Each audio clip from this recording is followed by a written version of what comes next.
हरियाणा के करनाल के गांव काछवा में रीपर से निकली चिंगारी से खड़ी गेहूं की फसल में आग लग गई।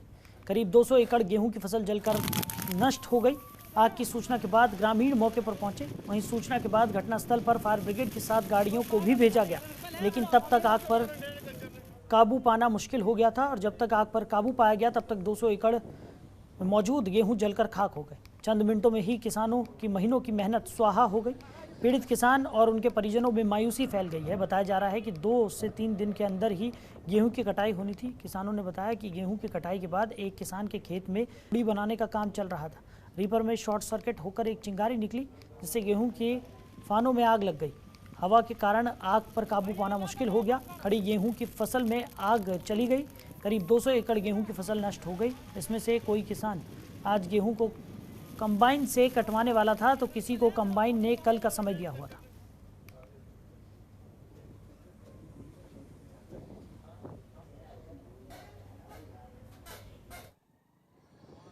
जल गए हैं, भी खेत जला है यहाँ पर। ये गांव बलोलपुर से लगी है आग। रिपर से पाया जा रहा है कि रिपर में से आग लगी है, जो यहाँ से 5 किलोमीटर दूर है।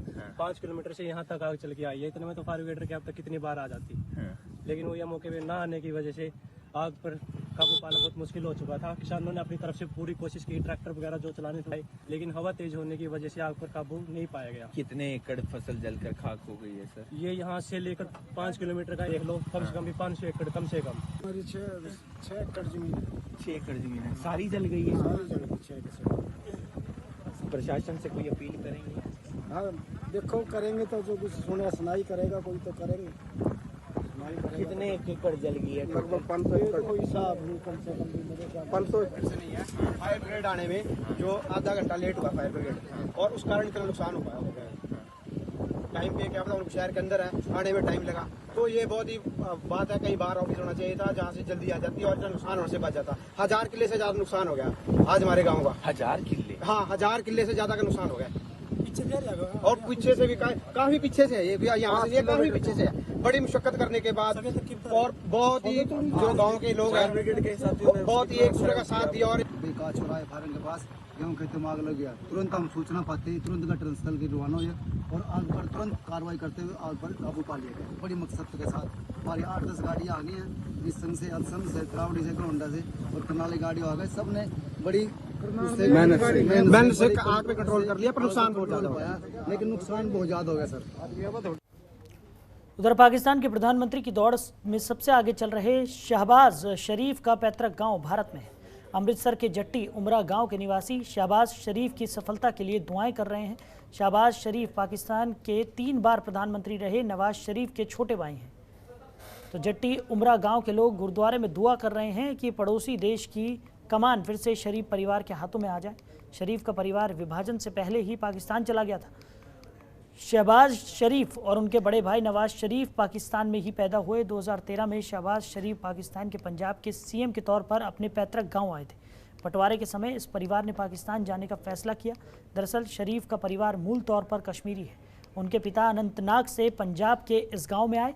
शहबाज की माँ पुलवामा से ताल्लुक़ रखती हैं। बंटवारे के बाद उनके पिता ने लाहौर में बिजनेस शुरू किया और ये समय के साथ बड़े होते गए। उस समय शरीफ का इत्तेफाक ग्रुप पाकिस्तान के बड़े उद्योग समूहों में एक है।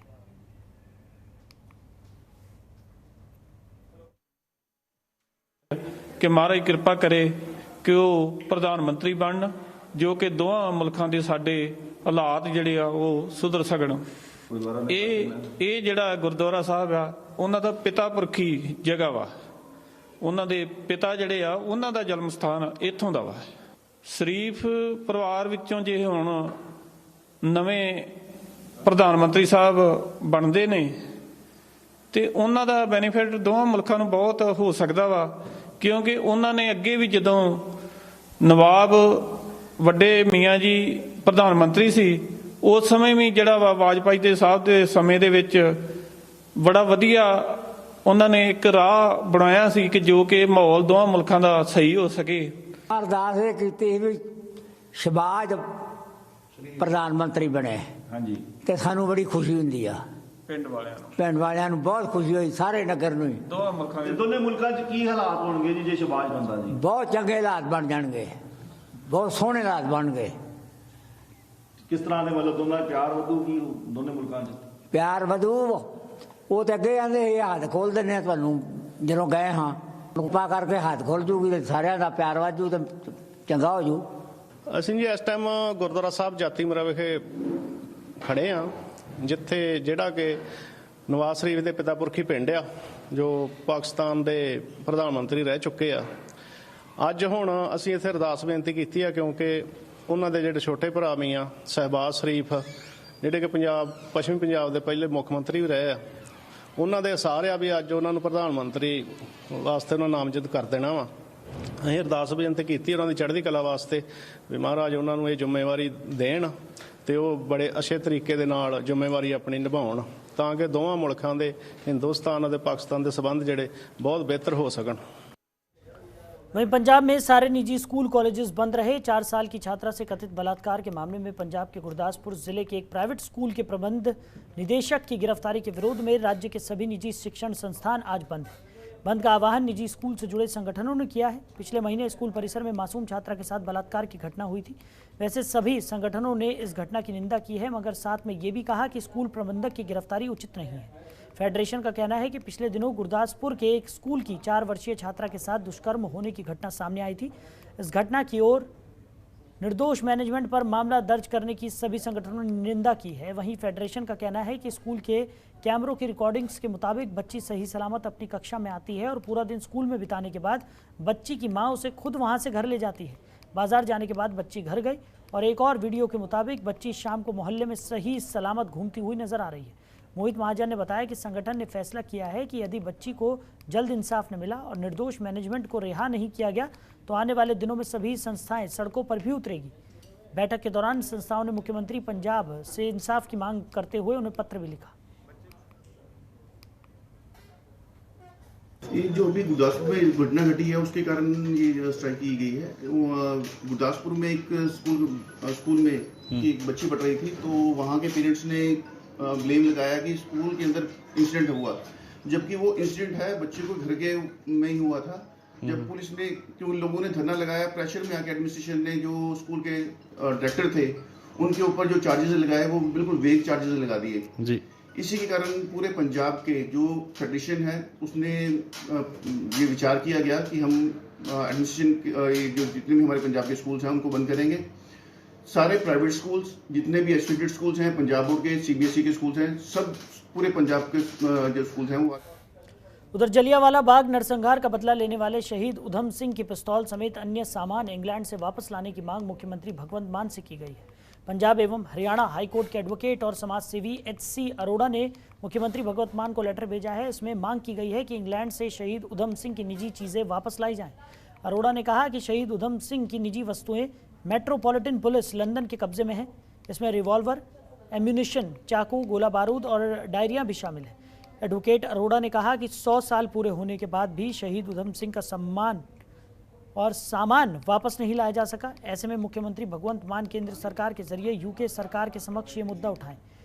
इस सामान को लंदन से वापस लाने को लेकर एडवोकेट अरोड़ा ने पंजाब एवं हरियाणा हाईकोर्ट में एक जनहित याचिका भी दायर की थी। उसमें केंद्र सरकार और अन्यों को पार्टी बनाया गया था। इसमें मांग की गई थी कि केंद्र सरकार को आदेश दिए जाएं कि वो ब्रिटिश सरकार से इस संबंध में बात करें।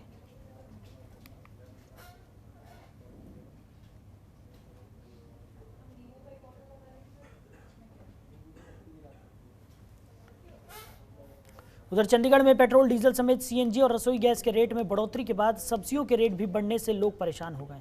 शहर में नींबू का रेट प्रति किलो 300 रुपये से ऊपर पहुंच गया है। वहीं घिया समेत कुछ अन्य सब्जियों के रेट भी बढ़े हुए हैं। शहर में नींबू का रेट सेब और अनार से भी ज़्यादा है।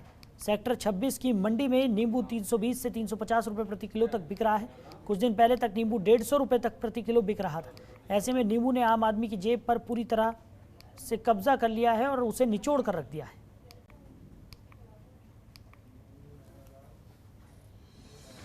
तो दुकानदारों ने बताया कि कुछ राज्यों में नींबू की फसल को नुकसान पहुंचा है। चेन्नई, महाराष्ट्र एवं गुजरात में काफ़ी नुकसान हुआ है। यहाँ से सबसे ज़्यादा नींबू की आवक होती है और यही कारण है कि नींबू के रेट में बढ़ोतरी हो रही है। वहीं जानकार बताते हैं कि नींबू के दाम बढ़ने की दूसरी वजह ट्रांसपोर्टेशन का महंगा होना भी है। पेट्रोल, डीजल के दामों के बढ़ने का असर भी नींबू पर पड़ रहा है। सॉफ्ट ड्रिंक बनाने वाली कंपनियां किसानों से उनके खेतों से ही नींबू खरीद रही हैं, जिसकी वजह से नींबू बाजार में नहीं पहुंच पा रहा।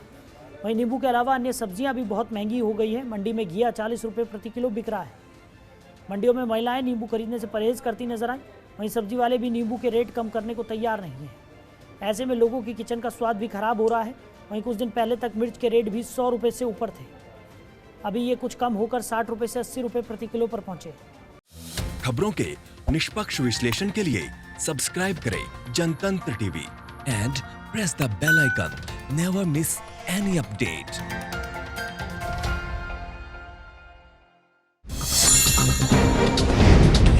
डाउनलोड कीजिए जनतंत्र टीवी ऐप को, जो कि अवेलेबल है गूगल प्ले और ऐप स्टोर पर। अधिक जानकारी के लिए अभी डाउनलोड करें।